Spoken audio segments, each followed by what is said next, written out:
Hello everyone, मैं आप सभी का आर्यन वर्मा स्वागत करता हूं मगध कोचिंग सेंटर के इस ऑनलाइन प्लेटफॉर्म पे। दोस्तों, पिछली एक वीडियो में हमने बात किया था वॉइस के इंट्रोडक्शन वॉल्यूम को लेकर के। आज उसी वीडियो को आगे बढ़ाते हुए हम लोग एक नेक्स्ट लेवल पर लेकर के चलेंगे और देखते हैं आज की क्या कहानी है। तो बने रहिए हमारे इस चैनल पे और छोटी छोटी बातों को समझते हुए चले। आइए, हम लोगों ने पिछले वीडियो में ये देखा था कि जितने सारे टेंसेज होते हैं उसका बेसिकली जो है 8 ही का पैसिव बनता है।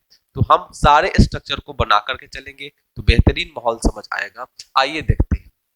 सबसे पहले अगर हम बात कर लेते हैं तो एक हमने लिखा जिसे हमने कहा एक्टिव, ठीक है, और एक तरफ हमने लिख लिया पैसिव। अब बड़े ध्यान से इस चीज को देख करके चलेंगे तो अच्छा माहौल बनता हुआ नजर आएगा।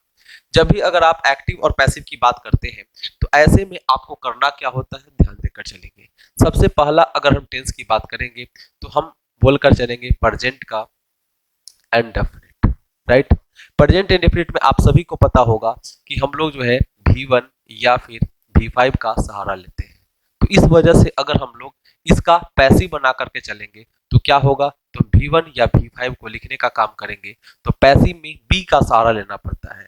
तो इस V1 V5 के अकॉर्डिंग हम लिखेंगे या तो इज या फिर आर या फिर एम, साथ में हम लोग V1 V5 का थर्ड फॉर्म लिखने का काम करेंगे। तो ये बन गया हमारा पैसिव। दूसरा बात करके चलेंगे इसी तरह से प्रेजेंट का कॉन्टिन्यूअस, राइट। आप जानते होंगे कि प्रेजेंट के कंटिन्यूअस में हम लोग is R M plus V4 लिखने का काम करते हैं। तो इसका मतलब ये समझ आया कि जब कभी भी अगर हम लोग इन सेंटेंस का पैसिव बनाकर चलेंगे तो क्या होगा। तो सिंपल सा कहानी है, बड़े ध्यान से देख करके चलेंगे। इज आर एम जो भी आपका हेल्पिंग वर्ब है उसको हम लोग कायदे से लिख देंगे और अब हम लोगों को बी का फॉर्म लगाना होगा। तो बी का फॉर्म अगर लगाने की बात करके चलेंगे तो यहाँ पर मेन वर्ब का V4 फॉर्म है, इसलिए हम लोग यहाँ पर लगाने का काम करेंगे बीइंग, और साथ में हम लोग यूज करेंगे क्या, तो सर V4 का थर्ड फॉर्म यानी कि V3 हो जाएगा। तो ये हमारा बन गया प्रेजेंट का कंटिन्यूअस का पैसिव। उसी तरह से सारे स्ट्रक्चर तैयार करेंगे, बड़े ध्यान से देखते हुए चलेंगे। अगला है हमारा जिसे हमने कहा प्रेजेंट का परफेक्ट। अगर आप प्रेजेंट परफेक्ट की बात करके चलते हैं तो आप सभी को पता होगा परफेक्ट का मतलब V3 फॉर्म होता है और यहाँ पर हम हैज और हैव के साथ इसको मेंशन करते हैं। तो अगर हम इसका पैसिव बना करके चलेंगे तो जो भी हेल्पिंग है उसको तो लिखना पड़ेगा, साथ में ये V3 है और बी का V3 जो है आपका बिन होता है, इसलिए हम लोग यहाँ पर मेंशन करेंगे बिन, और साथ में हम लोग लिखने का काम करेंगे मेन वर्ब का थर्ड फॉर्म। तो लीजिए, ये हो गया बात आपका V3 का। क्लियर है। चलिए अगली बात कर लेते हैं। नेक्स्ट आपका सेंटेंस फोर्थ नंबर के लिए, और ये हो गया आपका प्रेजेंट का परफेक्ट कंटिन्यूअस। अगर आप प्रेजेंट के परफेक्ट कंटिन्यूअस को समझना चाहेंगे तो आप सभी को पता होगा कि हम लोग हैज या have plus been plus V4 लिखने का काम करते हैं। तो अगर हम इस कायदे से देख करके चलेंगे तो क्या समझ आता है, बड़े ध्यान से देखेंगे। हैज हैव प्लस V4 के अकॉर्डिंग तो हम लोगों को बीइंग लिखना पड़ेगा, लेकिन ऑलरेडी पहले से आपका बिन लिखा हुआ है तो हम लोग V4 के अकॉर्डिंग हम लोग बीइंग लिखेंगे और तब हम लोग मेन वर्ब का थर्ड फॉर्म लिखेंगे। लेकिन इस सेंटेंस में हम लोगों को एक प्रॉब्लम नजर आ गई। क्या, आपको पहले से ही बताया गया है कि प्रेजेंट के परफेक्ट कंटिन्यूअस टेंस का यानी जितने सारे परफेक्ट कंटिन्यूअस है सब का पैसिव नहीं बनता है। इसका रीजन यही है कि कभी भी बी का फॉर्म, ध्यान दीजिएगा, कभी भी बी का फॉर्म बी, बीइंग या फिर आपका बिन जब भी आएगा तो ये अकेले ही आएगा, एक से ज्यादा बार नहीं आ सकता है। इस वजह से ये जो लिखा गया बातचीत है ये हमारा गलत हो गया, ठीक है, और ये गलत है, इसलिए इसका पैसिव नहीं बनता है। कोई प्रॉब्लम नहीं, चलते हैं आगे और जानना चाहते हैं क्या होता है। नेक्स्ट है पास्ट का इंडेफिनिट। पास्ट इंडेफिनिट में आप सभी को पता होगा कि V2 का जिक्र करते हैं, तो इस वजह से V2 के लिए हम यहाँ मेंशन करेंगे तो बी का फॉर्म हो गया वाज और वर, सब्जेक्ट के अकॉर्डिंग लगा देंगे। उसके बाद हम लोग मेन वर्ब का थर्ड फॉर्म मेंशन करेंगे, तो हो गया आपका ये पास्ट का पैसिव। इसी तरह से अगर हम बात करके चलेंगे पास्ट का कंटिन्यूअस के लिए, तो पास्ट कंटिन्यूअस में आप सभी को पता है वाज वर के साथ हम लोग वर्ब का फोर्थ फॉर्म मेंशन करते हैं, राइट। तो इस वजह से वाज वर तो लिखेंगे ही लिखेंगे, साथ में हम लोग लिखने का काम करेंगे बिन और प्लस हम लोग लिखेंगे, सॉरी बिन नहीं बीइंग लिखेंगे, उसके बाद मेन वर्ब का थर्ड फॉर्म लिखेंगे। तो ये हमारा बन गया पास्ट का कंटिन्यूअस। इसी तरह से अगर बात करके चलेंगे पास्ट का परफेक्ट, तो पास्ट परफेक्ट में आपको पता है हैड के साथ क्या लिखते हैं, V3। और अगर हैड के साथ V3 लिखेंगे तो हम लोग हैड मेंशन करेंगे, प्लस में V3 के लिए बिन और प्लस आपका V3। तो ये बन गया आपका पैसिव पास्ट का परफेक्ट। इसी तरह से अगर हम लोग परफेक्ट की बात करेंगे तो उसका भी पैसिव नहीं बनेगा। क्लियर है? चलिए और देखते हैं। चलिए तो अगली बातचीत करके चलेंगे नंबर 8 पे। तो 8 नंबर आपका क्या क्या समझ आता है, देखिए। तो हमने कहा पास्ट का जो परफेक्ट कंटिन्यूअस है उसका पैसिव नहीं बनेगा, राइट? क्योंकि अभी अभी हमने बताया इसका मीनिंग हो गया हैड बीन प्लस V4। और अगर हैड बीन प्लस V4 की बात करके चलते हैं तो इसका मतलब समझ आता है कि एक तो लिखा हुआ इसमें हैड प्लस बीन है और इस V4 के लिए हम लोग बीइंग लिखेंगे और प्लस में लिखेंगे V3। तो आपको अभी अभी बताया गया था कि बीन और बीइंग यानी बी का कोई भी फॉर्म जब भी आएगा तो एक साथ आएगा, और इसका मतलब ये भी जो है दो ठो हो गया, इसलिए ऐसे सेंटेंस का पैसिव नहीं बनेगा। ठीक है जी। चलिए अगली बातचीत कर लेते हैं फ्यूचर का।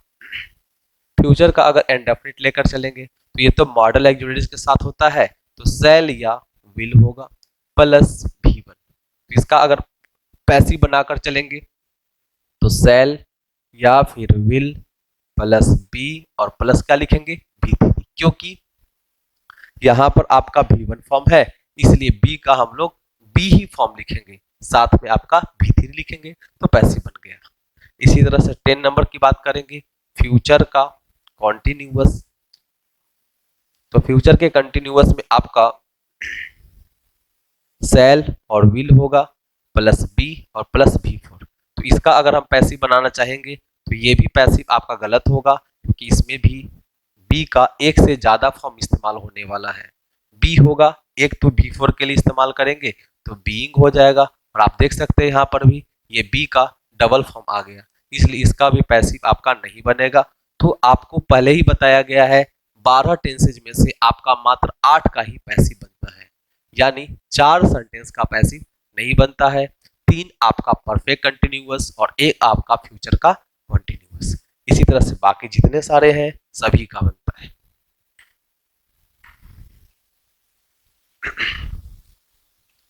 तो थोड़ा सा अगर आगे देखते हैं तो इसके साथ हम लोगों की बातचीत अब खत्म होगी। तो स्ट्रक्चर कभी भी याद करने की जरूरत नहीं है, स्ट्रक्चर बनाया जाता है। चीजों को अगर समझ लिया आपने तो सारा खेल आसान हो जाएगा। हमने कहा अगला सेंटेंस फ्यूचर का परफेक्ट।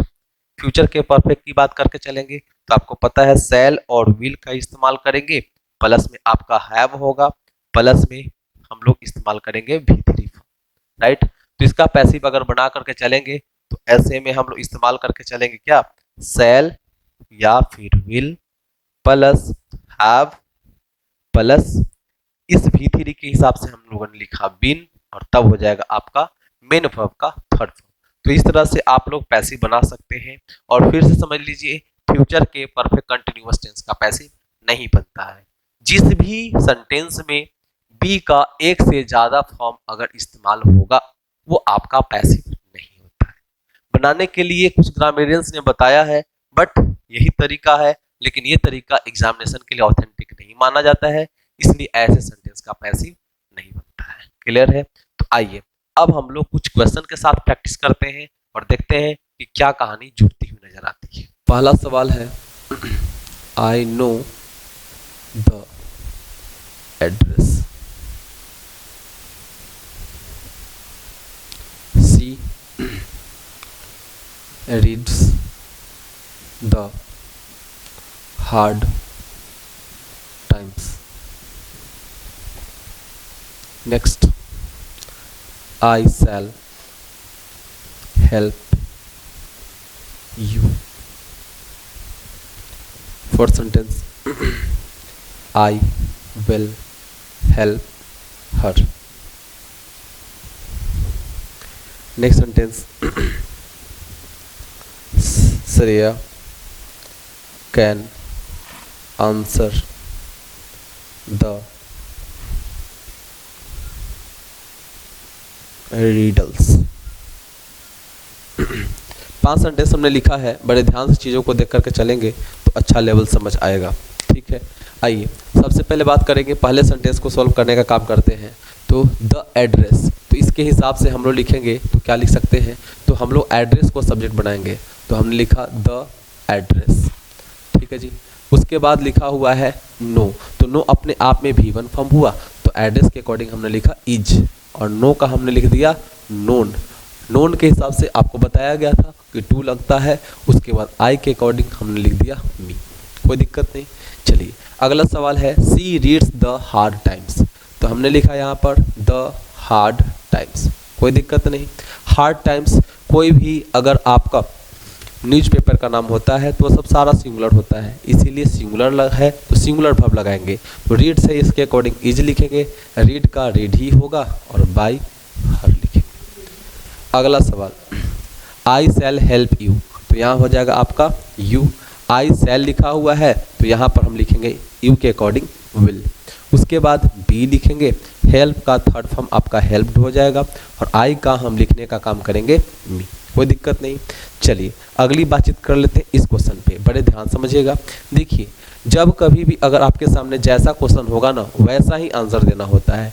मतलब अगर आई के साथ आपका लग करके आया है विल, तो हम लोग यहाँ पर उल्टा काम करेंगे। तो हर को जब हम यहाँ लिखेंगे तो सी के साथ हम लोगों को लिखना होगा cell.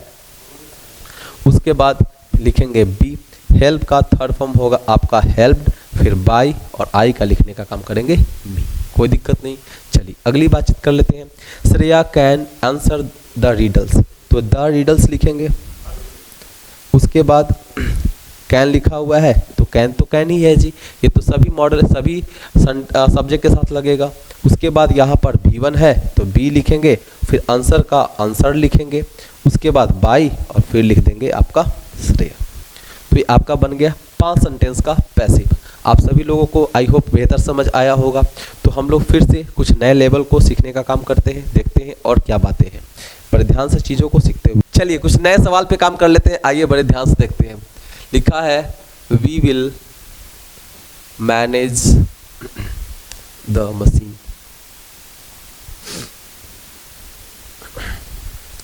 Next sentence, you called Mohan. तीसरा सेंटेंस, आई हैव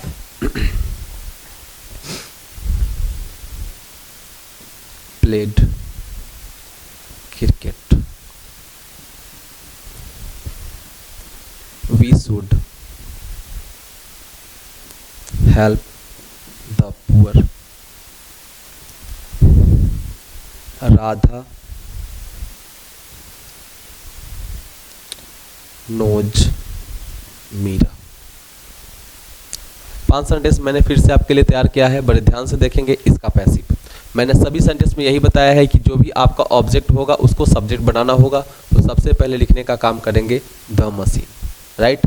वी के साथ आपका विल लगा हुआ है, इसका मतलब समझ आया कि ये आपका नॉट फिक्स्ड कैटेगरी में से है, और इस वजह से हम मशीन के साथ लगाने का काम करेंगे सेल। ठीक है जी। और यहाँ पर विल के साथ ये भी1 फॉर्म है तो बी का भी1 फॉर्म बी होता है। मैनेज का तीसरा फॉर्म आपका मैनेज्ड हो जाएगा। उसके बाद बाई और फिर पी का लिखने का काम करेंगे ऑब्जेक्टिव केस, तो आपका हो जाएगा अस। ठीक है, नेक्स्ट क्वेश्चन पे काम कर लेते हैं। You called Mohan. मोहन को जब हम सब्जेक्ट बनाएंगे तो हम लोग यहाँ पर भी2 के हिसाब से जब अगर बी का फॉर्म लगाएंगे तो हो जाएगा वाज, तो मोहन वाज। उसके बाद कॉल्ड तो अपने आप में भी2 भी3 है, कोई दिक्कत नहीं है। उसके बाद बाई और फिर लिखने का काम करेंगे यू। अगला सेंटेंस है आई हैव प्लेड क्रिकेट। तो क्रिकेट के according name of a game को सिंगुलर माना जाता है, इसलिए हम इसके साथ लगाने का काम करेंगे हैज। जो भी आपके सामने अगर हेल्पिंग वर्ब लिखा हुआ है उसको हम लोग लिखते हुए चलेंगे, ये पैसिव का तरीका होता है। तो क्रिकेट के अकॉर्डिंग अगर हमने हैज लिखा है तो अब हम लोग की बातचीत बी के फॉर्म पे आएगी। तो ये भी3 है तो बी का भी3 क्या होगा, बिन। उसके बाद हम लोग लिखेंगे प्लेड और फिर लिखने का काम करेंगे बाई, और आई का ऑब्जेक्टिव केस होता है मी, तो मी लिख देंगे। अगला सवाल काम करते हैं। We should help the poor. The poor हम लिखने का काम करेंगे सबसे पहले। उसके बाद ये जो शुड लिखा है आपका मॉडल ऑक्सिलरी है, तो सारे मॉडल ऑक्सिलरी को सेम टू सेम लिख दिया जाता है। ठीक, उसके बाद ये भी1 है तो भी1 के अकॉर्डिंग हम लोगों ने लिखा बी। हेल्प का तीसरा फॉर्म लिखने का काम करेंगे तो हेल्प बाई और वी का लिखेंगे अस। आखिरी सवाल पे काम कर लेते हैं, ध्यान से देखिएगा। सबसे पहले लिखेंगे मीरा, उसके बाद नोज है तो जाहिर सी बात है मीरा के साथ इज लिखेंगे। नो का V3 आपका नोन होता है और नोन के साथ आप सभी को बताया गया है बाय नहीं डू लगता है। और उसके बाद सबसे पहले लिखने का काम करेंगे, फिर देन आफ्टर राधा। तो ये आपके हो गए 5 सेंटेंस के पैसे। तो आज की वीडियो में यहीं तक, मिलते हैं नेक्स्ट वीडियो में नेक्स्ट लेवल के साथ। तब तक के लिए good night, take care, bye bye.